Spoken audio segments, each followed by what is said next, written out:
মে মাসের দ্বিতীয় সপ্তাহে উচ্চ মাধ্যমিকের ফল প্রকাশের সম্ভাবনা। মাধ্যমিকের রেজাল্ট বের হওয়ার 7 দিনের মধ্যে প্রকাশিত হবে উচ্চ মাধ্যমিকের রেজাল্ট, জানালেন হাই সেকেন্ডারি কাউন্সিলরের সভাপতি চিরঞ্জীব ভট্টাচার্য। উচ্চ মাধ্যমিক পরীক্ষায় বসছেন অথচ ট্যাবের টাকা নিয়েছে। এই প্রসঙ্গে তিনি জানিয়েছেন, বীরভূম জেলায় পরীক্ষায় বসেনি 783 জন। তারা আগামী দিনে পরীক্ষায় বসবে বা না বসবে সেটা তার স্বতন্ত্র অধিকার। তবে অনুপস্থিতি নিয়ে শিক্ষা দপ্তরের সঙ্গে কথা বলবে পর্ষদ। অবশ্যই অনুপস্থিতির সংখ্যার লক্ষ্য করে দেখতে তৎপর পর্ষদ। মাধ্যমিকের রেজাল্ট প্রকাশিত হওয়ার 7 দিনের মধ্যেই বের হবে উচ্চ মাধ্যমিকের রেজাল্ট। মে মাসের দ্বিতীয় সপ্তাহের মধ্যে উচ্চ মাধ্যমিকের রেজাল্ট প্রকাশিত হওয়ার সম্ভাবনা বলে জানিয়েছেন পর্ষদ।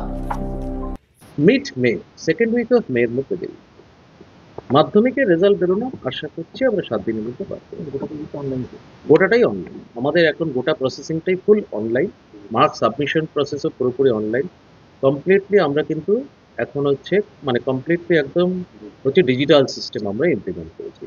যেহেতু এটা সিস্টেমটা কমপ্লিটলি একদম ডিজিটাইজড হয়ে গেছে, ফলে আমাদের কিন্তু রেজাল্ট প্রসেসিংয়ের সময়টা এখন অনেক কম লাগছে। আমরা অনেক দ্রুততার সাথে কিন্তু রেজাল্টটা পার করতে পারবো এবং অনেক নিখুঁতভাবে। বা কিছু কিছু মিডিয়াতে রিপোর্টিং হচ্ছে যে এবার অ্যাবসেন্টের পরিমাণ প্রচুর বেশি, যে ছাত্রছাত্রীরা সরকারের থেকে ট্যাবের টাকা পাওয়ার পর ওরা পরীক্ষায় বসছে না। মেনলি ওরা উচ্চ মাধ্যমিক পড়ছে শুধুমাত্র ট্যাবের টাকাটি পাওয়ার জন্য। এই তথ্যটি কিন্তু আমি বহু জায়গাতেই ডিস্ট্রিক্টে আমরা ঘুরেছি, তথ্যটি কিন্তু সম্পূর্ণ ভুল। কারণ বীরভূমের ভিত্তিতে আমরা বলতে পারি 17,472 জন স্টুডেন্ট আমার এখানে রয়েছে। তার মধ্যে প্রেজেন্ট ওরা পরীক্ষা দিচ্ছে হচ্ছে 16,689, মানে পার্সেন্টেজের ভিত্তিতে এটা 95.5%। অ্যাবসেন্ট রয়েছে 783, পার্সেন্টেজের ভিত্তিতে এটা 4.5%। ফলে অ্যাবসেন্ট হচ্ছে 4.5%, প্রেজেন্ট হচ্ছে 95.5%। বল এই জন্য আমি এটা আগেই বলে দিলাম, এরকম একটা জিনিস যে সার্কুলেশন হয়েছে, খবরটা কিন্তু সম্পূর্ণ ভুল। প্রেজেন্টের হার খুবই ভালো, বরঞ্চ গত বছরের তুলনায় বা অন্যান্য লাস্ট ফিউ ইয়ার্সের তুলনায় বরঞ্চ এবার আরও ভুল।